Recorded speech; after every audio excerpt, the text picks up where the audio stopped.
é o povo pernambucano que quer com a gente, do lado da Bahia também. Vamos pra lá. Obrigado a todos por esse carinho, por essa consideração. Eu, para nosso Deus, nesse momento, interceder para que o nosso Brasil continue como certo. Deus, pátria, família, liberdade, fala junto! Bora, Bill! Bora, filho do Bill! Na reta final, eu vejo a sua campanha explorando bastante o fato de que o seu principal adversário, o ex-presidente Lula, ele foi condenado e preso em função de envolvimento em casos de corrupção.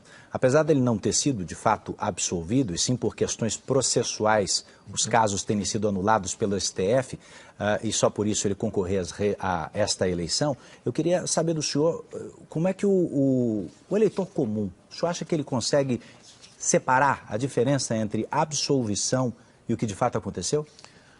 Olha, muita gente consegue. Alguns, com o tempo, vão entendendo o que aconteceu.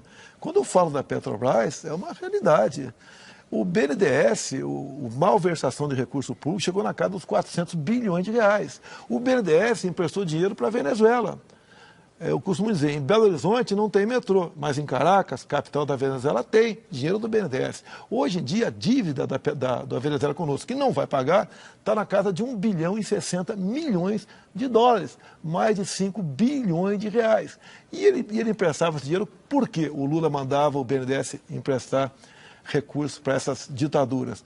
Além de fazer obra, uma parte dessa grana servia para refinanciar ditaduras em outros países aqui da América do Sul. E você pode ver, em delações premiadas, tem vários delatores, né? De um presidente da Petrobras, ele disse, dentro do hangar da TAM aqui em Congonhas, que o Lula sabia de todo o esquema de corrupção. Outra delação do Palocci, ele diz que a Odebrecht reservou para ele 300 milhões de reais numa conta lá fora do Brasil. Esse era o PT. O próprio Lula está sendo cobrado agora pela Receita em 14 milhões de reais de sonegação de imposto. Olha, se tem 14 milhões de sonegação, ele mexeu com algo de 40 a 50 milhões. Então essa corrupção foi endêmica, existiu no Brasil. Bem, a verdade, um amigo do Lula, o senhor Edson Fachin, ministro do Supremo Tribunal Federal, resolveu entender que ele devia ser julgado em Brasília e não em Curitiba. Por isso que ele na turma que ele estava, né, anulou por 3-2 os processos. Agora, a corrupção existe. Tanto é verdade que vários delatores devolveram mais de 6 bilhões de reais.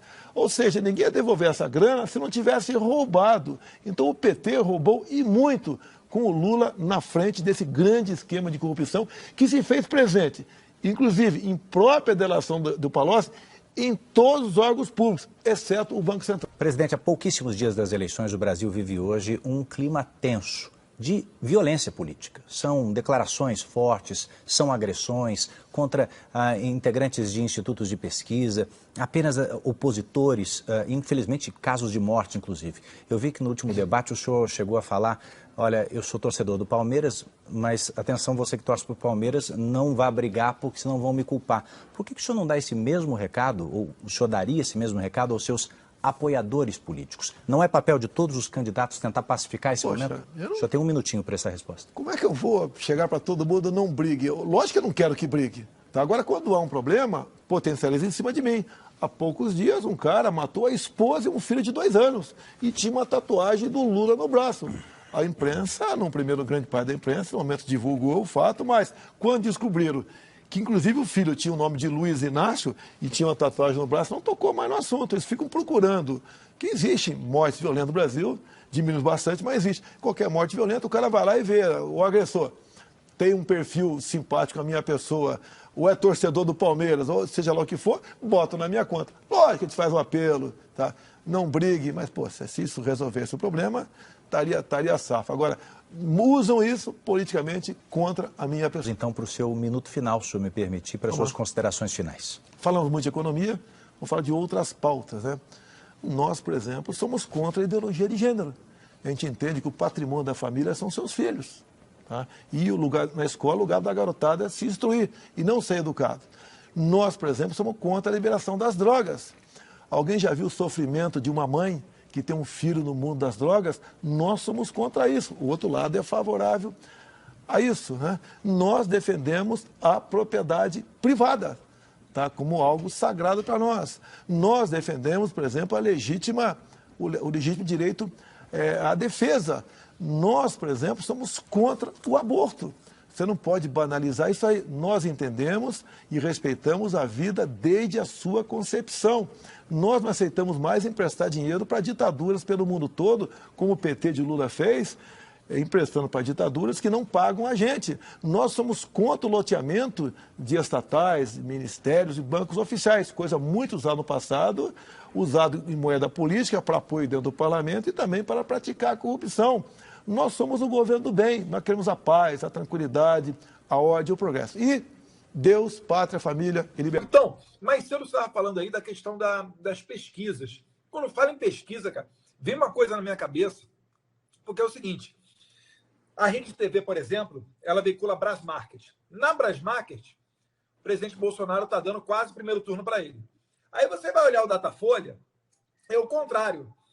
Alguém está mentindo muito nesse negócio aí. Mas não é pouco, não, mas é muito. E o que a gente vê nas ruas, o Bruno, mesmo no Nordeste, acho que vai concordar comigo. Quem arrasta a multidão é o presidente Bolsonaro.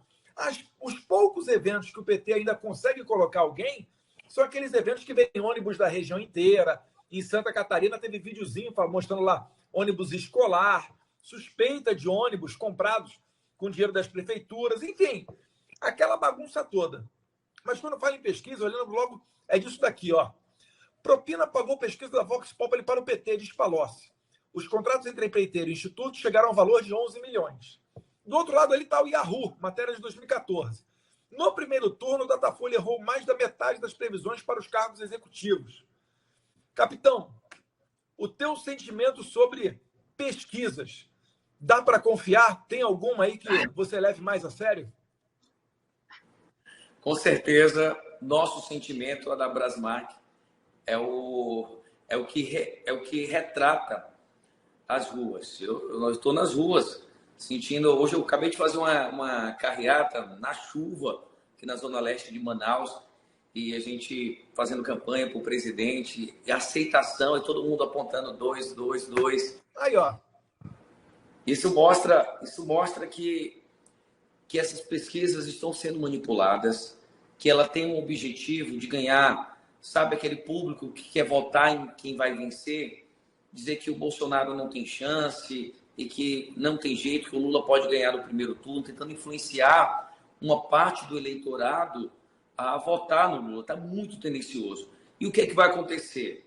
Vou te falar. Quando chegar muito próximo, ali 1 dia, 2 dias antes, eles vão soltar uma nova pesquisa. E aí essa pesquisa vai mostrar a verdade. Então, acontece muito isso aqui no Amazonas.